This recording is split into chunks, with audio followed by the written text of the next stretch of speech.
thank you very much, Emily, for being here. It's fantastic, and I'm really grateful after a few technical glitches. I'm That's particularly absolutely grateful that you're here. And we're here just to have a chat for a bit about your experience of foundation, just so that we can hopefully help other people who are just about to start the year that you've just finished. So yeah, do you want to just, yeah, do you want to just introduce yourself a little bit and tell everyone what you've been doing for your foundation year? yeah, sure. So my name's Emily, and I've just finished. Well, I've got 1 day left of being a foundation year 1 doctor. Right. I have been working in Bristol, and I have done rotations in, what did I start with? It was starting with cardiology, and then I did a stroke medicine rotation, and I am just finishing a rotation in trauma and orthopedics. So it's been quite varied. There's been some surgical stuff, some general medical stuff as well alongside that. And yeah, then it's all coming to an end. I can't quite believe it's over. I expect it feels like in some ways very soon, very recently that it started, and in another way probably like a lifetime ago in terms of how much you've learned and changed, do you think? Yeah, absolutely. It's gone really, really quickly, like probably the fastest year of my life, but also I probably learnt the most and changed the most Good. in a year as well. So it doesn't really match up. Okay, good. We're going to come on in a minute because we talked about the sorts of areas we'll cover, and I want to talk about some of your highlights and some of your challenges. But I thought let's start with some hints and tips based on your year of all that experience of things that you wish you'd known at the beginning, or things that you would recommend that people just starting out maybe keep in mind. I think the main thing that's really difficult and a bit daunting when you start is about asking for help and seeking support. Mm, There's always help available. And even if you ever feel like you're on your own, you're definitely not. You're not expected to know anything, and you can always ask questions, and there's always somebody to ask those questions to. And yeah. it can really help with your confidence if you can ensure that you know like your line of escalation. So how worried am I about something, and who should I call when I am worried? And as long as you've got that in your armory, then you're fine, because you've always got someone to call. And whether it's a stupid question, which it never is, it's never a stupid question, but even if Yeah. you feel it's a stupid question, just ask for help. It really doesn't matter. You're there to ask, you're there to Yeah. learn. Yeah, I think that's brilliant. And if people just take away one thing from this, ask for help is probably the biggest and the best piece of, Yeah. advice to take away, isn't it? It's such a great piece of advice. And having the confidence to ask for help can sometimes be difficult. But I've heard people say, just remember, we're all working for the same thing. Everyone's working for the best possible safe care for the patient. And if that involves people asking for help, so be it. That's what's Exactly. And required, isn't everyone it? who works has been in your position. Everyone's been new. Yeah. Everyone's just been starting out. So most Yeah. people are very understanding when you Yeah. reach out to them. Yeah, good. I'm very glad that they are. I'm very glad that's been your experience. And part of that, when we were talking before, we were saying about don't worry if you don't know it all. I mean, that's another good tip, isn't it? Absolutely. I think when if you'd have asked me at the beginning of F1, oh, what's something that you'll think you'll be better at by the end? I think it would have been a lot about knowledge and what I will know. Whereas Mm. actually, I think, and I obviously I have learned a lot, and I do know, and I can do a lot more than when I started, and I've got all this, stuff I can do that I couldn't do at the beginning. But I think one of the main things is I've become comfortable with not knowing the answer. Good. Yes. You get asked so many questions every day. It's like, I feel it's like my main job description is to be asked questions, and you're never going to know all the answers. And to Yeah. start with, you feel almost like, I'm the doctor, I have to know the answer to everyone's questions, but actually you don't. And you Yeah. need to know maybe how to find the answer, or who can help you with the answer, and how to deal with the fact that you don't know the answer, and actually becoming comfortable with being able to say, you know what, I don't know the answer to that question, but I'm going to find out, or we're going to work together, or I know who I can ask, is a hugely like empowering thing. And I spent a Yes. lot of time at the beginning panicking. Oh, someone's asked me a question and I don't know the answer. Yeah. People will think I'm stupid or that I don't know what I'm doing. But actually, you just learn how to deal with that a lot better as you Yeah. go through. And obviously, you can answer more questions as well by the end.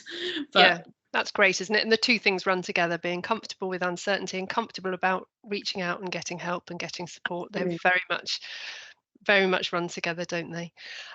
Another thing we were talking about when we were having our conversation preparing for this is about the portfolio and about using all the learning opportunities and making sure that you develop your portfolio. Would you like to say a bit about that? Absolutely. The portfolio, I think a lot of people find it quite daunting. It's quite a confusing online platform, and there's lots of sections, and obviously it's very important. You know, you're being, at the end of the year, you are assessed based on your portfolio and have you achieved everything that an F1 is expected to have achieved. So it sounds quite scary, but in reality, as long as you keep on top of it, you are doing the things that you need to put in your portfolio every day. And it doesn't need to be the most exciting, most wonderful, most, you know, heroic, life-saving moment. Like, everything that you do day to day is appropriate for your portfolio. And it's all important, and you can reflect and learn and have conversations with seniors about everything that you do. And it's all appropriate to go into your portfolio.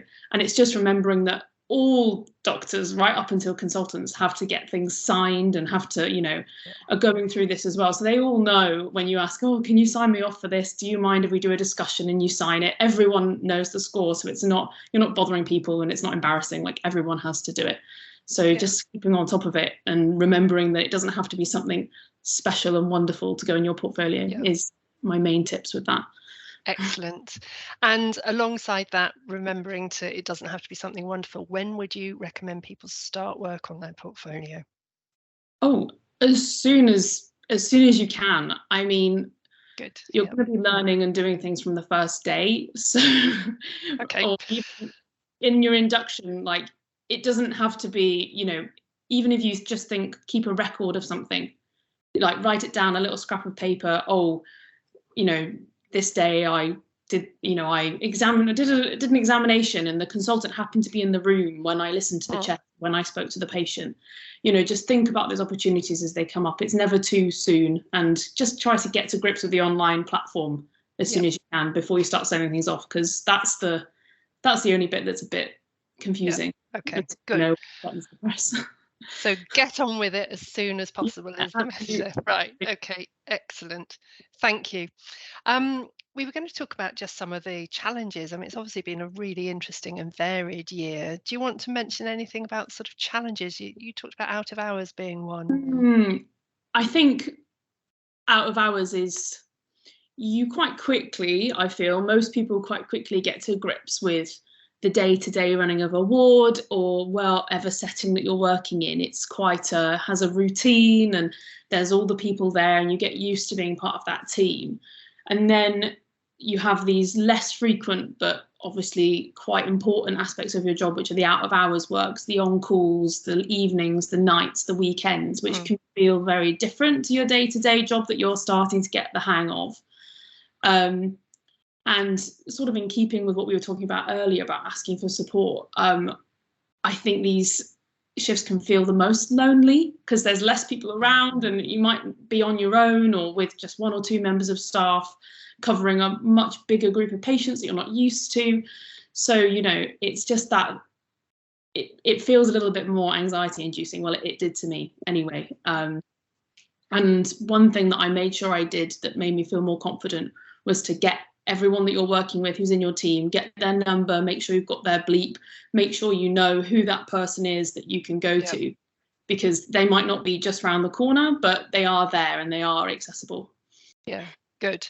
And don't be hungry, thirsty, etc. I remember that's another thing you mentioned before. Absolutely. Unless you're dialing a medical emergency or someone is critically deteriorating in front of you, you can have a biscuit and go to the toilet and have a drink. Nothing is as important as that unless someone's literally critically deteriorating, which is uncommon, and very uncommon that you'd be dealing with that by yourself. Yeah, yes, I hope so.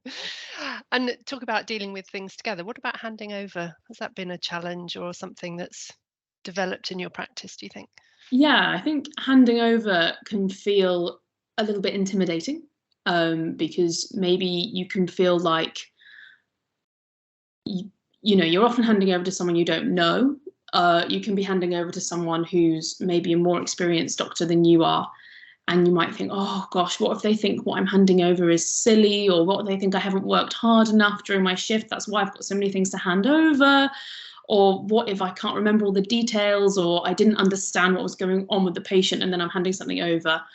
In terms of advice for that, I don't know. I think it's just have a structure. Just try to remember the main points. You know, who's the patient? What do you need someone to do? What's going on with them? Like the basic layout, and write it down. And then also it gets easier. You get to know what's really important and what to emphasize. And the more you do it, the more you think, when I hand that over, that's the question that they're going to ask me about that, you know, and what time do you want me to check the bloods? Have they been taken, or do you need me to take them? All those sorts of things. Yes. You get better at knowing the questions that people are going to ask you, and it does come with practice. Yeah. But that's a really good tip. Start with try and have a structure. Yeah, absolutely. Yeah. Good idea. Yeah. Any other particular challenges or things you've got better at dealing with? Difficult families, difficult situations? Yeah, there's lots of difficult situations. I think there's positive and negative difficult situations in a way. Some sort of positive difficult situations that I've dealt with have been around like end of life conversations and end of life care. That, to start with, for me was something that was quite difficult in terms of just like, this is not something I've personally encountered, not something you get a lot of experience with at medical school, because those conversations are often quite, you know, kept to small groups of people. And so those sorts of things, although are very positive in a lot of ways, because you learn a lot from being involved with that, and you are advocating for the best interests of patients in a lot of ways. That's something that's quite difficult, and I would encourage people, if you feel that you're in that situation and maybe being left to have conversations that you don't feel comfortable with, to seek support, because everybody knows that that's difficult, and it's difficult for everyone, but people have more experience and can you know, come along and help you with those conversations if you need it. In terms of other difficulties, definitely coming across difficult patients, difficult staff members, difficult family members, sort of difficult relationships and difficult working relationships is something that is hard to start with. We all go into, I think we all go into medicine thinking that we're just trying our best and we want to help people. And sometimes, unfortunately, people are having a very bad day or having a very bad experience. And whether or not you've indirectly or directly done anything, you can be in the wrong place at the wrong time in someone's day, and you get the wrong end of that.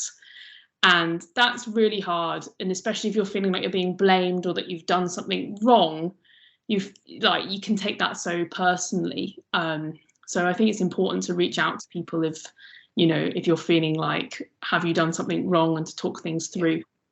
Yeah. So again, we come back to the getting support, don't we? It's so important. Yeah, absolutely. Yeah. And it sounds like overall, even though there are challenges, there are often challenges that have led to growth and have led to some of the highlights of your year, which maybe is a good way for us to segue into what are the most sort of the highlights that you would identify that have come out of your year. Yeah, I think it's almost like some of the negatives are also the highlights. Like, I have some patients in my mind that when you say, what are the highlights of your year? Some patients that I've dealt with, and it's not always been a happy ending as such as what you'd expect in, if you ask someone who doesn't work in medicine what a happy ending would be. But that have had some really positive outcomes from things that I've done that have felt really difficult at the time. Like honouring people's wishes and sending them home when they don't want to be in hospital, and dealing with all those sorts of difficult things has been really positive. And you meet wonderful people, which is just lovely. That's one of my favourite parts of the job. Just getting to meet lots of different people, and whether that be patients or staff, and how all of those interactions help you grow and develop from being your day one F1 to finishing at the end. You've just taken on board everything from all these different doctors and patients and nurses and physios and all the people that you meet. It all comes together to come out with where you are at the end, which is still with lots of learning to do, but you've done that steepest little bit of the curve, I feel. That's fantastic. And with a very positive overall impression of your year by the sound of it, which is great. Yeah, absolutely. Good. So let's talk about what's next and moving on. So you get your full registration then, don't you, at the end of your foundation year? Yeah, I just got that through actually. I paid my money and got my certificate. Good. But it made me really think actually about this full registration versus provisional registration, and I don't think anybody really has ever told me like what's the difference. Was there things, is there anything magical now I've got full registration, or what does that really mean?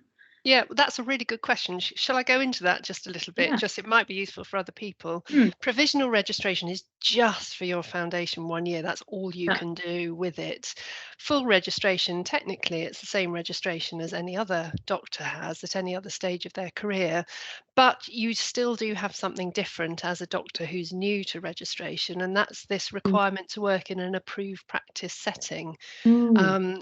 Have you heard of that one? Maybe not. A lot of people haven't really. No, okay. This is a really good one to know about.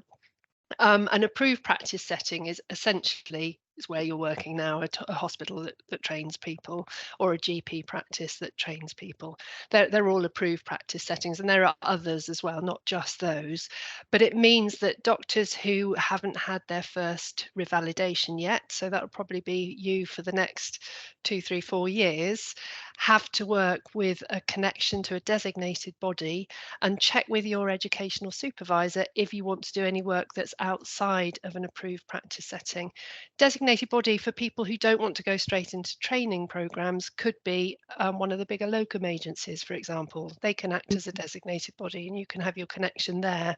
But it's important not to lose a connection with a designated body and to remember that you have to stay working in these particular settings. Loads of opportunities will come your way. People will probably offer you to go and work at festivals or race meetings or sports events or things like that. Absolutely. But those would all be things to check with your educational supervisor first, as well as other things like making sure you've got indemnity cover, etc., work within your competence. But always check with your educational supervisor before taking on any of those sorts of opportunities. So it's more that the things you do outside of your work within a hospital, you have to have someone who agrees that that's appropriate for you to do, kind of at your level of experience. And yeah, that's right. And that you're working in a setting where there is that governance, that supervision, that training, and that that support if you need it. Has anyone talked to you about prescribing once you get full registration? Possibly not. No, I mean, I know I had to wait until my official provisional registration started in F1. So there was a few days before where I couldn't drive, then I could. But no, I haven't heard about if there's any difference now. Technically, when you get full registration, it's not unlawful then to write a private prescription. But be very careful. We get people asking us this, and I'm really delighted to have this opportunity to put out a sort of warning to people to be careful not to treat your friends and your family and be prescribing for yourself or anyone close to you. Have a look at the GMC guidance. It makes it very clear that you can't be objective for either yourself or someone close to you. So it's very rarely going to be appropriate to prescribe. So that is a pitfall that we find people fall into. And people think it's okay, for example, to go and start giving Botox or things like that. Nothing like that is okay. So do take some advice if you get offered interesting opportunities, or if you think of things you want to do, get some advice before you go any further down the thought process of doing them. Comes back to asking questions and seeking support from appropriate people at all points, really, doesn't it? It absolutely does. You're so right, Emily. It absolutely does. And that's a good point to come back to, isn't it? Maybe to round up with. So it sounds like that's probably your top tip.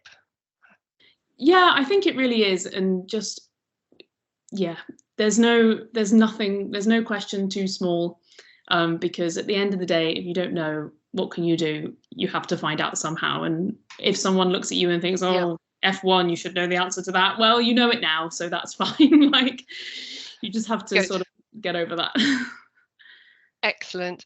Well, Emily, thanks so much for your time. That's been really brilliant. I think we've brought out some really useful points for people who are just starting on this foundation journey, and I'm sure they'll find that extremely helpful, and hopefully we'll have as positive a year as you've done. Brilliant. Well, it's been lovely talking to you. Thank you so much.